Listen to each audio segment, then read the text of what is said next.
Now, the government's response to the Grenfell Tower tragedy, the Building Safety Bill, is debated in Parliament tomorrow. Ministers say it'll deliver the biggest overhaul in building safety in 40 years.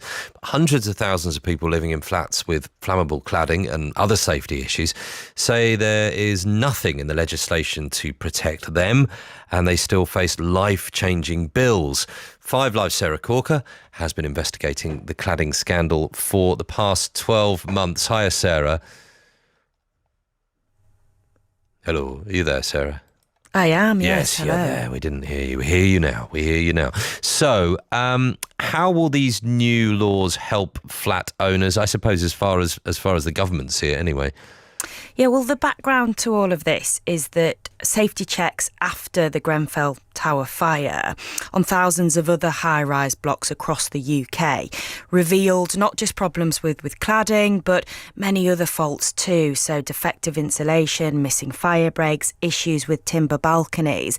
And over the last 4 years or so, the cladding crisis has really been escalating. And so these new laws aim to tighten up safety rules. So firstly, there'll be a new regulator to ensure safety in high-rise buildings. It'll have powers to prosecute developers who aren't meeting standards. And the government also wants to change the law to give homeowners 15 years to sue developers for substandard, shoddy workmanship. At the moment, it's 6 years. So in essence, it gives people more time to take legal action against those responsible. But it won't help everyone. And the reason I say that is because I've been to speak to campaigners in Ipswich, and it's a really good example of what's going on across the UK. So in that town alone, it's estimated there are about 19 buildings that have fire safety faults of all different kinds. And at 14 of them, the developer has gone bust or is currently in administration. So you can't sue a business that doesn't exist. So for them, that measure doesn't really do a lot to help. And Claire Hamlin owns a 1-bed flat where there's dangerous cladding and a range of other faults. Here's what she had to say. Government needs to take control of this, and it feels at the moment that Boris just doesn't care about us leaseholders. There's hundreds of thousands of us trapped in this situation, and it just feels like our government has left us behind. The Building Safety Bill, part of that, plans to give leaseholders 15 years to sue their developers, to take legal action. Will that help you at all? It will be of absolutely zero help to me.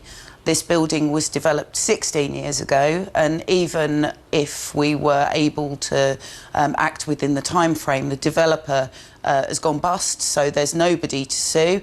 And even if there were somebody to sue, how am I going to get the money to be able to sue a property developer? I mentioned in the introduction that we're talking about hundreds of thousands of people who might well be affected by all of this, Sarah, and we've heard so many stories since the Grenfell tragedy of people who are in situations which they're really, really concerned about, obviously. Remind us of the scale of this cladding crisis. How many people are stuck financially, really, in just unsellable and also unsafe homes? Yeah, well, it's estimated there are 700,000 people living in flats wrapped in these flammable materials. And the reality for them is that until these buildings are fixed, they can't move, they can't sell, their properties are effectively valued at nothing, zero. And for those blocks not eligible for government funding or where the building owner just won't pay, flat owners are facing these massive life-changing bills, sometimes as high as £100,000 per flat. In some cases as well, the repair bill's actually more than the property's worth, so they're in negative equity. So all sorts of things going on here, and it's also having a massive impact on other parts of the property market, even on buildings where there are no faults. And that's because it's thought that around 3 million flats are currently unsellable because they're waiting for these surveys to be done to actually prove that they are safe. But there's a big backlog in the surveys being done, a shortage of engineers to carry out the checks, so a massive knock-on effect. What about the construction sector? How have they responded to all of this? I mean, are they contributing in any way?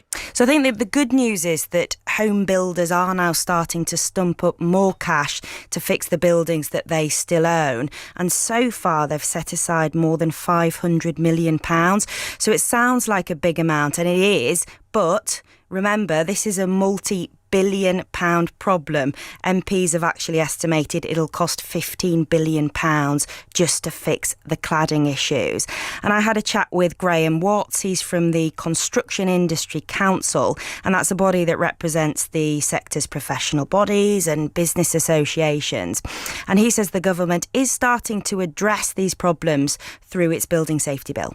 Well, the first thing to say is that it puts right decades of deregulation. So the Building Safety Bill is a once-in-a-generation opportunity to create a new regulatory regime for high-risk buildings. It will also bring into scope pretty much all buildings actually under the new regime.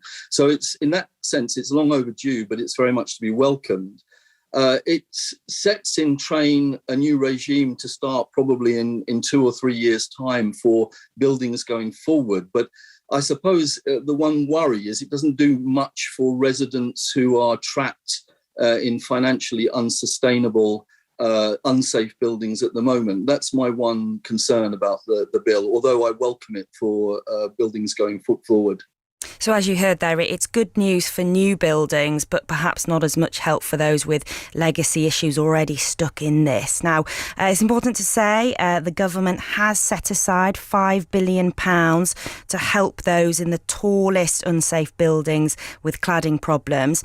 And going forward, they have said that building owners will have to prove that they've looked at all other alternative ways to fund these repairs before passing on costs to flat owners. So, lumping leaseholders with these big bills should be the last resort, and the building owners will also have to show evidence that they've done all they can to fund this in a different way. But I'm sure you've seen, Chris, in recent weeks, there have been a wave of cladding protests across the UK. Campaigners saying, look, we need more help from the government and from developers, and quickly. Yeah, it's a complex issue. It's a very worrying issue for people all over the country, as you say as well. Sarah, thank you very much indeed. 5 Live, Sarah Corker. Just to remind you, the reason we're talking about this today is that the government's response to the Grenfell Tower tragedy, that is the Building Safety Bill, will be debated in Parliament tomorrow. Ministers say it will deliver the biggest overhaul in building safety in 40 years, but all sorts of question marks around all of that. Of course, we'll be covering that, no doubt, on 5 Live tomorrow.